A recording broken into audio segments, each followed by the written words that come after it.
What it is, what it do, cyber world. It is your girl, the one, the only, Ash Brown, and this is the Ash Said It Show. Over 1,800 episodes, 500,000 streams worldwide and growing. All of this is on a part of you guys. So thank you for all the downloads, all the shares, all the cares. It makes a huge difference because I get to talk to amazing, phenomenal people like my guest today, keynote speaker, business consultant, and the author of the best-selling book, The Dragon and the Goat. The one that wins is the one you feed. The wonderful Rebecca Mountain. Rebecca. Hi. How are you today? Thank you so much for having me. I'm good. I'm so pumped to be here. I love it. I love your energy, girl. We keep it up here. So we do.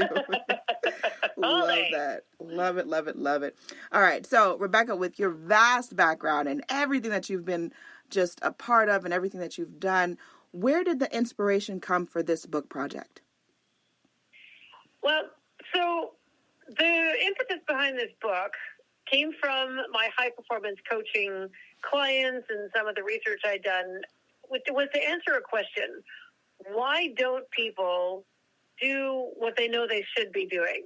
And to go even further, why don't people construct a life that they just want to wake up every day and go, I cannot wait to get going to do the work that I'm doing? And so I did all my research and I brought in stories from my own past and from my clients to really start to answer the question of what's going on inside that sort of gets in our way. And what I discovered was it's a push-pull. So there is the dragon, which is the dragon part of the title, which is what holds us back.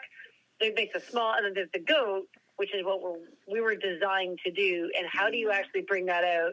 And what I do is I try to create that for my clients through like my coaching or my speaking or my books like this so that more people can live an incandescently happy life. I love it. I love it. One thing that I really loved about your story, I was doing some research and finding out about you and stuff, is you started over in life at 32. Let's talk about that a little bit. Yeah. 32. Yes. So the start over was very pivotal because I'm sure you found in your research, I grew up in a cult. And it was very isolating, very, very scary. And they terrify you into believing that if you try to leave, there's two ways you're going to die. Cancer or a car crash. So at 32, I'd been married for 11 years. I had 2 small children, but I was just so incredibly unhappy. And I was thinking of leaving, but I was really scared because they really make you believe like this is how you're going to go if you even contemplate leaving the group. But I rolled my car in a 6-lane highway, clearly did not die.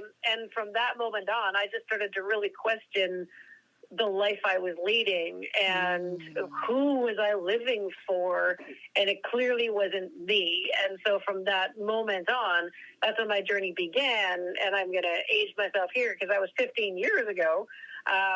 It was part of it was removing me physically from, that relationship. He wasn't a bad man, but we were definitely not doing each other favors, getting out of working in corporate Canada and starting my own businesses. And I really upgraded my life. But what I found 4 years ago was that even though, my environment had changed, my relationships had changed, that part of me, that small, scared, person, that little girl, that hid in the corner, that's kind of how I look at how I grew up. She was still very much a part of me. So my most recent work has been to really free myself entirely from the prison that I had created for myself so many years ago. Intricate. Very interesting. All right. So getting back to the book. Yes. Walk us through, what was your thought process when you had the idea for this book? What did you want audiences to really get from this experience? I wanted them to know that they're actually more in control than they think. So often we feel sort of run over by our emotions, and life happens to us, and we're not often equipped with it, or we feel like, well, this is what life has dealt us, so I might as well just be okay with it. And it creates almost a grayness within us. And so what I really wanted people to grasp on was that there's a war, a conflict that's constantly going on within us But we can win that war by where we put our focus. So if we focus on what's bad and we call ourselves names, like I used to say to myself, I'm so stupid and I can't do this and I'll never get anywhere. And, everyone else is doing so much better than me.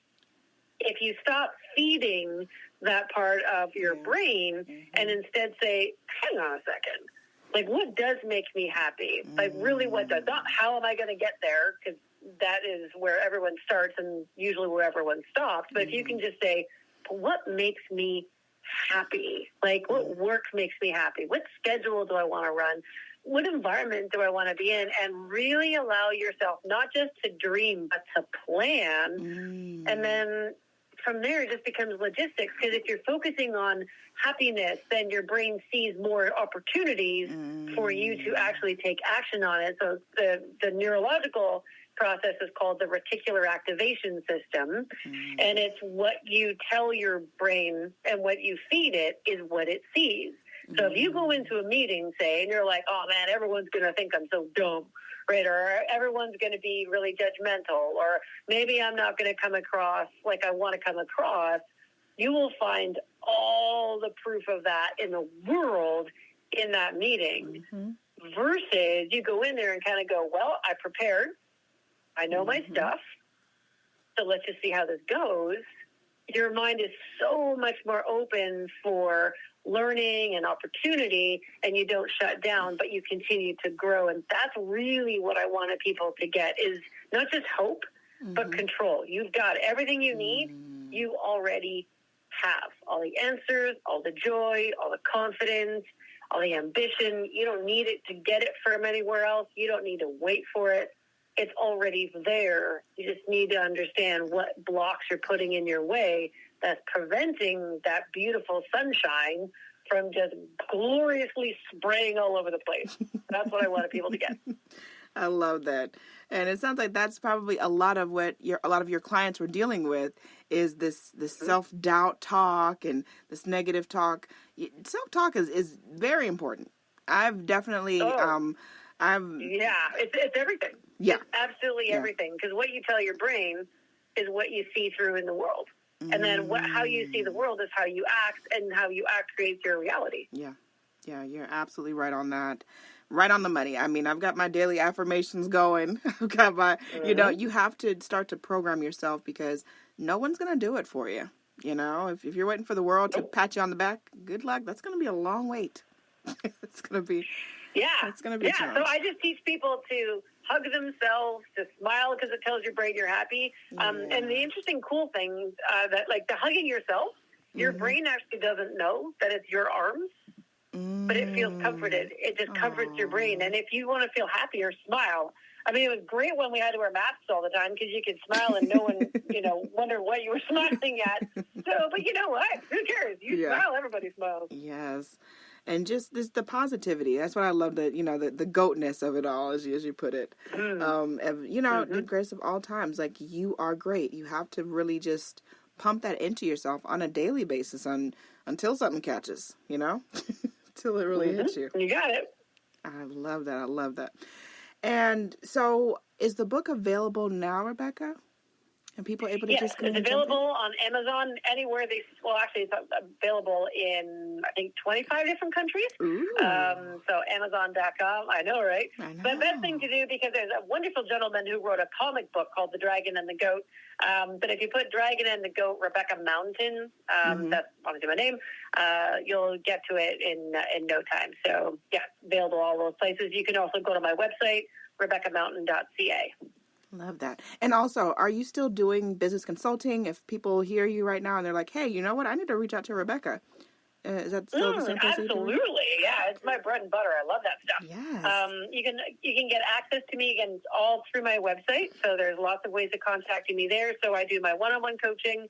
I do speaking. So if anyone has an event, whether virtual or in person, the more places where I can talk about this, the better. Yes.